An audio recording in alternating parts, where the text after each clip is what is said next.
2024 সালে যেসব মেগা প্রকল্প শেষ হচ্ছে, আজ জানাবো সেই খবর যা জাপান, চীন ও রাশিয়ার ঋণে বর্তমানে কাজ চলমান আছে।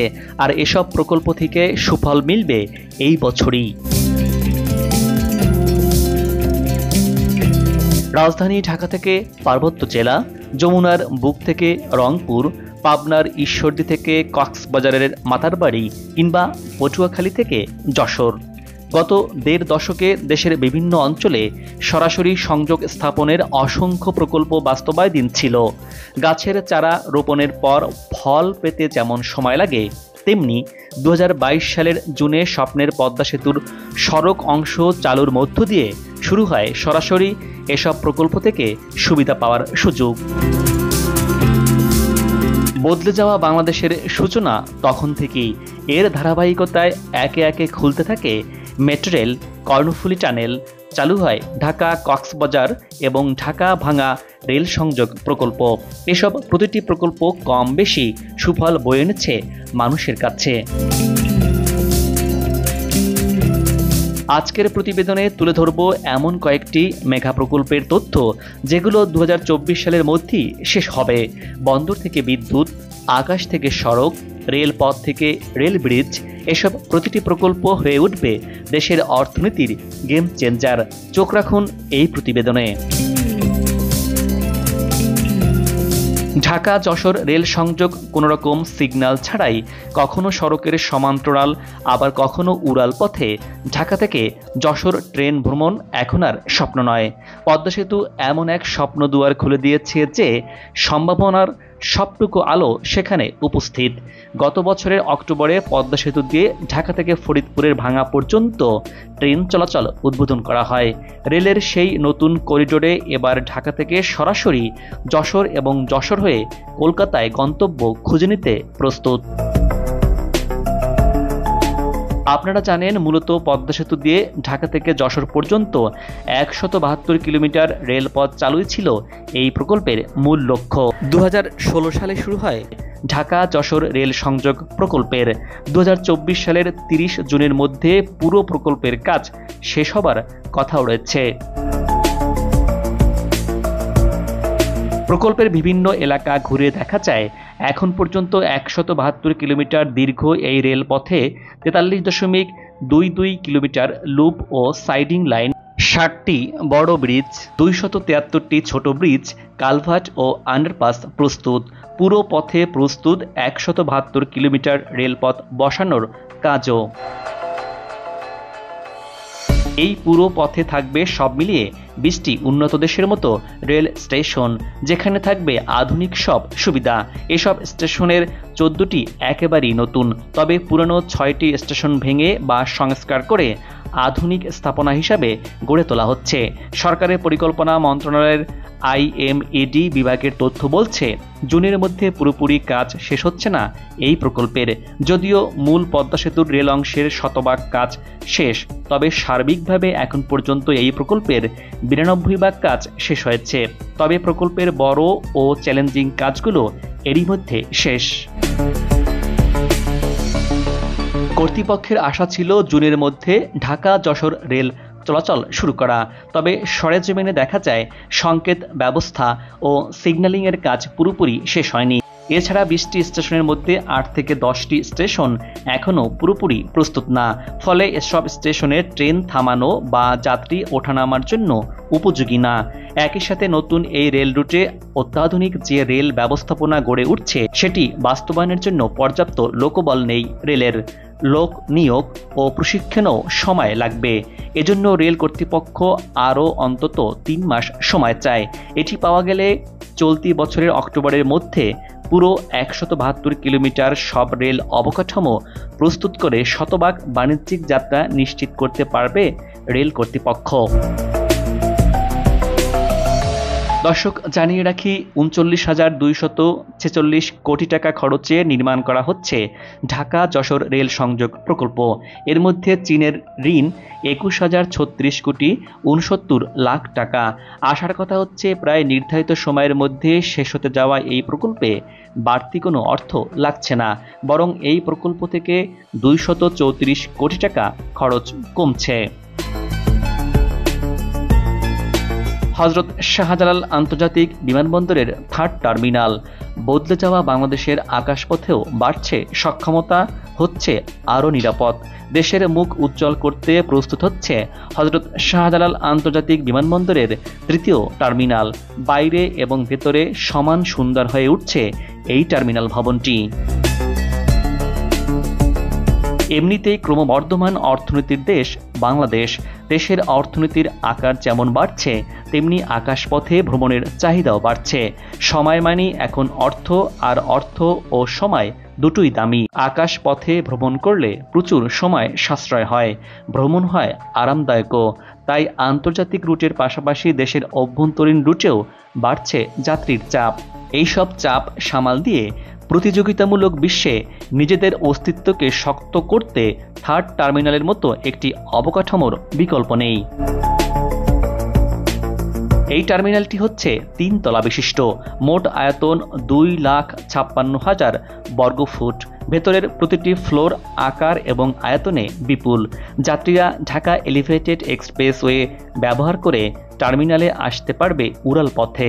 3 তলার এই পথ দিয়ে প্রবেশ করতে হবে বিমানবন্দরে। আর থার্ড টার্মিনালের বহির্গমনের জন্য থাকছে 115টি চেক ইন কাউন্টার। কারো হেল্প ছাড়াই কাজ করার জন্য 10টি স্বয়ংক্রিয় পাসপোর্ট নিয়ন্ত্রণ কাউন্টার থাকছে। এছাড়া 66টি ইমিগ্রেশন কাউন্টার থাকবে থার্ড টার্মিনালে। মোট 20টি সিকিউরিটি চেক ইন পয়েন্ট থাকছে। এরপর পুরো টার্মিনালটি জুড়ে এরকম 26টি বোর্ডিং ব্রিজ থাকবে। এরপর গ্যাংওয়ে ধরে উড়োজাহাজে রাখা যাবে পা। তবে প্রথম ধাপে 12টি বোর্ডিং ব্রিজ চালু হচ্ছে। চলতি বছরের অক্টোবরের মধ্যে শতভাগ কাজ শেষ হচ্ছে থার্ড টার্মিনালে।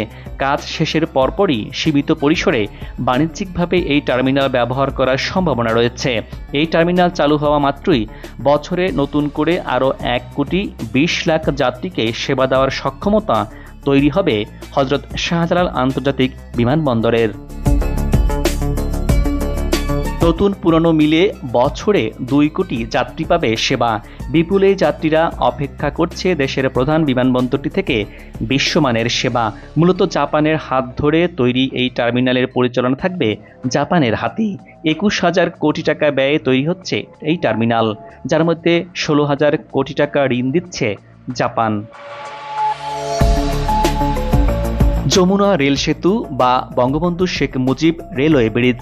দেশের বৃহত্তর উত্তরবঙ্গ তথা রাজধানী ও রংপুর বিভাগের কয়েক কোটি মানুষের অপেক্ষা এখন যমুনা রেল সেতু চালুর জন্য। 2024 সাল দেশের রেল অবকাঠামোতে রীতিমতো বিপ্লব আনতে যাচ্ছে। জাপানের হাত ধরে জাপানের সহযোগিতায় নির্মিত হচ্ছে যমুনা রেল সেতু। এটি দেশের দীর্ঘতম ডুয়েল গেজ ডাবল ট্র্যাকের রেলওয়ে সেতু। বঙ্গবন্ধু সেতুর 300 মিটার উজানে 4.8 কিলোমিটার রেল সেতুর কাজ শেষ হয়েছে 85 ভাগের বেশি। এই রেল সেতুটির মোট 50টি পিয়ারের ওপর 49টি স্প্যান এরই মধ্যে বসানো শেষ। ফলে যমুনা নদীর পূর্ব পাড় টাঙ্গাইল অংশ এবং পশ্চিম পাড় সিরাজগঞ্জ অংশের মধ্যে পুরোপুরি সংযোগ স্থাপন হয়ে গেছে। ইতোমধ্যে সেতুর স্প্যানে বসানো হচ্ছে স্লিপারবিহীন রেল লাইন। বঙ্গবন্ধু রেল সেতুতে দেশে প্রথমবারের মতো ব্যবহার হচ্ছে জাপানি আধুনিক ডাইরেক্ট রেল ফ্যাসেনার প্রযুক্তি। এই প্রযুক্তিতে স্প্যানের ওপর সরাসরি বসানো হচ্ছে রেল লাইন। এতে সেতুর উপর রেল লাইনের স্থায়িত্ব বাড়ার পাশাপাশি কমবে রক্ষণাবেক্ষণ খরচও। শিগগিরই এই রেল সেতুর যে অবকাঠামো কাজ তা শেষ হচ্ছে। তবে রেল লাইন অংশ, সিগন্যাল ব্যবস্থা সহ রেল চলাচল উপযোগী করতে সময় লাগবে আগস্ট পর্যন্ত। এমনিতে সময়ের আগে কাজ শেষ করার বহু নজির আছে জাপানের। থার্ড টার্মিনালের মতো এই বঙ্গবন্ধু রেল সেতুর কাজও সময়ের আগে শেষ করা হচ্ছে। একটি প্রকল্প শেষ করা মানেই পরদিন থেকে বাণিজ্যিক যাত্রা শুরু করা যায় না, তার আগে ট্রায়াল রান করতে হয়। প্রথমে কয়েক মাস এই সেতুর উপর দিয়ে ক্রমাগত ট্রেন চালিয়ে পরীক্ষা করা হবে। তারপর যাত্রী নিয়ে চলবে ট্রেন। শুধু এই সেতু নয়, এর সাথে থাকছে 8 কিলোমিটার দীর্ঘ অ্যাপ্রোচ ডাবল লাইন সুবিধাও। টাঙ্গাইল অংশে 4.2 কিলোমিটার এবং সিরাজগঞ্জ অংশে থাকছে 3.8 কিলোমিটারের এই অ্যাপ্রোচ ডাবল লাইনটি। এরই মধ্যে টাঙ্গাইল অংশে ৯৭ ভাগ এবং সিরাজগঞ্জ অংশে ৮৪ ভাগ অ্যাপ্রোচ রেলপথ বসানোর কাজ শেষ হয়েছে। আশা করা হচ্ছে আগামী আগস্ট মাস থেকে পরীক্ষামূলক ট্রেন চলবে যমুনার নতুন সেতু দিয়ে। আর ডিসেম্বর থেকে ঢাকার সাথে সরাসরি উত্তরবঙ্গের বিভিন্ন জেলায় রেল যোগাযোগ স্থাপিত হবে এই সেতুর মধ্য দিয়ে। প্রায় ১৭,০০০ কোটি টাকার এই প্রকল্পে ১২,০০০ কোটি টাকার বেশি ঋণ দিচ্ছে জাইকা। চীন ও জাপানের ঋণের কয়েকটি প্রকল্পের তথ্য তো একটু আগেই জানলেন। এবার জানাবো বিশ্বের আরেক পরাশক্তি রাশিয়ার অর্থায়নে চলা প্রকল্পের তথ্য। পাবনার ঈশ্বরদীর পদ্মা নদীর পাড়ে গড়ে উঠেছে বাংলাদেশের প্রথম পারমাণবিক বিদ্যুৎ কেন্দ্র। বাংলাদেশের ইতিহাসে এককভাবে অর্থের দিক থেকে সবচেয়ে বড় এবং খুবই স্পর্শকাতর একটি প্রকল্প এটি। ১২.৬৫ বিলিয়ন ডলারের প্রকল্পে রাশিয়া সহজ শর্তে ১১.৩৮ বিলিয়ন ডলার ঋণ দিচ্ছে। মোট ২টি ইউনিট নিয়ে যাত্রা করে এই পারমাণবিক বিদ্যুৎ কেন্দ্র। প্রতিটি ইউনিট থেকে ১২০০ মেগাওয়াট করে মোট ২৪০০ মেগাওয়াট বিদ্যুৎ পাবে বাংলাদেশ। আর এসব বিদ্যুৎ যাবে দেশের উত্তরবঙ্গের ১৩টি জেলায়। কিন্তু কয়েক দফা সময় পিছিয়ে গেলেও অনেক প্রত্যাশার এই বিদ্যুৎ কেন্দ্র থেকে বিদ্যুৎ পেতে শুধু অপেক্ষাই করতে হচ্ছে। আসলে শুধু বিদ্যুৎ উৎপাদন করলেই তো হবে না, সেই বিদ্যুৎ সঞ্চালন লাইনের মাধ্যমে জাতীয় গ্রিডে যোগ হবে এবং সেখান থেকে বিভিন্ন জায়গায় তা সরবরাহ করা হবে। পারমাণবিক বিদ্যুৎ কেন্দ্রের প্রথম ইউনিট থেকে বিদ্যুৎ উৎপাদনের জন্য মূল জ্বালানি ইউরেনিয়াম এরই মধ্যে রূপপুরে মজুত করা হয়েছে। সেগুলোর ব্যবস্থাপনার কাজ করছে এদেশেরই প্রকৌশলী ও দক্ষ কর্মীরা।